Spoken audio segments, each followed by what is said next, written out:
जय श्री राम। मित्रों, यहाँ पर मैं आज इस वीडियो में आपको भगवती दुर्गा माँ वैष्णो की कथा सुनाने वाला हूँ। और मान्यता अनुसार एक बार पहाड़ों वाली माता ने अपने एक परम भगत पंडित श्रीधर की भक्ति से प्रसन्न होकर उसकी लाज बचाई और पूरे सृष्टि को अपने अस्तित्व का प्रमाण दिया। वर्तमान कटरा कस्बे से 2 किलोमीटर की दूरी पर स्थित हांसली गांव में मां वैष्णो के परम भक्त श्रीधर रहते थे। वह निसंतान होने से दुखी रहते थे। एक दिन उन्होंने नवरात्रि पूजन के लिए कुंवारी कन्याओं को बुलवाया। मां वैष्णो देवी कन्या वेश में उन्हीं के बीच आ बैठी। पूजन के बाद सभी कन्याएं तो चली गई, पर मां वैष्णो देवी वहीं रही और श्रीधर से बोली, सबको अपने घर भंडारे का निमंत्रण दे आओ। श्रीधर ने उस दिव्य कन्या की बात मान ली और आस पास के गांवों में भंडारे का संदेश पहुंचाया।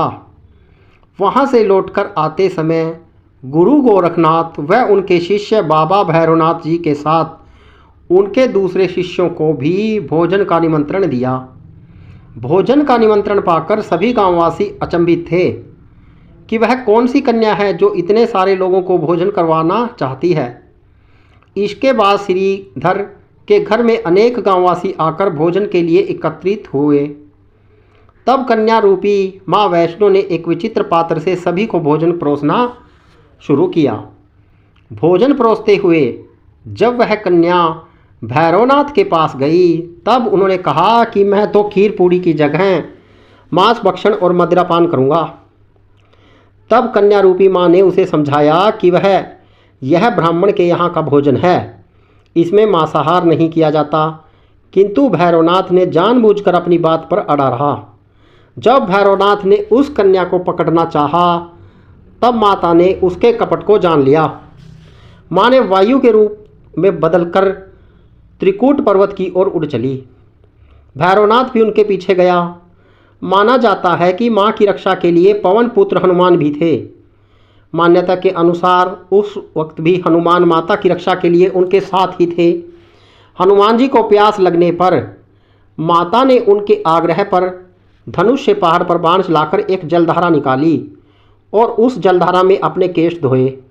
आज वह पवित्र जलधारा बाण गंगा के नाम से जानी जाती है, जिसके पवित्र जल का पान करने, इसमें स्नान करने से श्रद्धालुओं की सारी थकावट और तकलीफ़ें दूर हो जाती हैं। इस दौरान माता ने एक गुफा में प्रवेश कर 9 माह तक तपस्या की।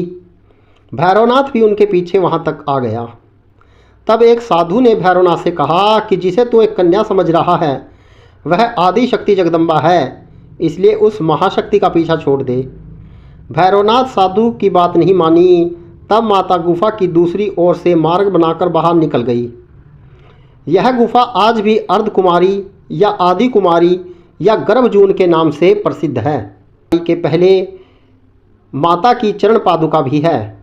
यह वह स्थान है जहां माता ने भागते भागते मुड़कर भैरवनाथ को देखा था। गुफा से बाहर निकलकर कन्या ने देवी का रूप धारण किया। माता ने भैरवनाथ को चेताया और वापस जाने को कहा, फिर भी वह नहीं माना। माता गुफा के भीतर चली गई। तब माता की रक्षा के लिए हनुमान जी ने गुफा के बाहर भैरव से युद्ध किया।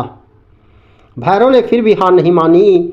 तब वीर हनुमान निढाल होने लगे। तब माता वैष्णो ने महाकाली का रूप लेकर भैरवनाथ का संहार किया। भैरव का सिर कटकर भवन से 8 किलोमीटर दूर त्रिकुट पर्वत की भैरव घाटी में गिरा।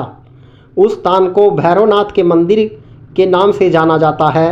जिस स्थान पर माँ वैष्णो देवी ने हट्टी भैरवनाथ का वध किया, वह स्थान पवित्र गुफा अथवा भवन के नाम से प्रसिद्ध है।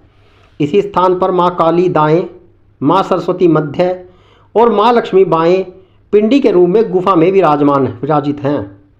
इन तीनों के सम्मिलित रूप को ही माँ वैष्णो देवी का रूप कहा जाता है।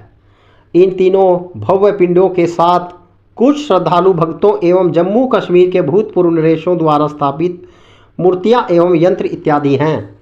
कहा जाता है कि अपने वध के बाद भैरवनाथ को अपनी भूल का पश्चाताप हुआ और उसने माँ से क्षमादान की भीख मांगी।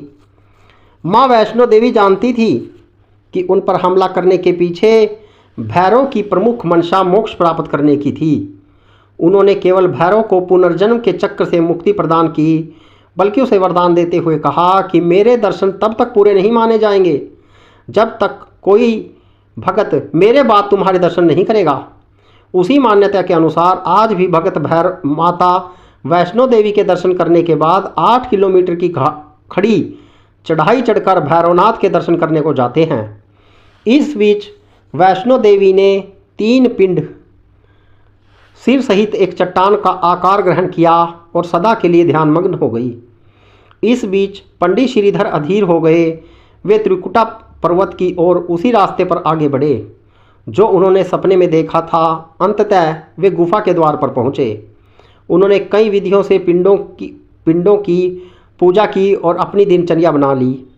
देवी उनकी पूजा से प्रसन्न हुई। वे उनके सामने प्रकट हुई और उन्हें आशीर्वाद दिया। तब से श्रीधर और उनके वंशज देवी माँ वैष्णो की पूजा करते आ रहे हैं। तो भक्तों, यह माता वैष्णो की कथा है।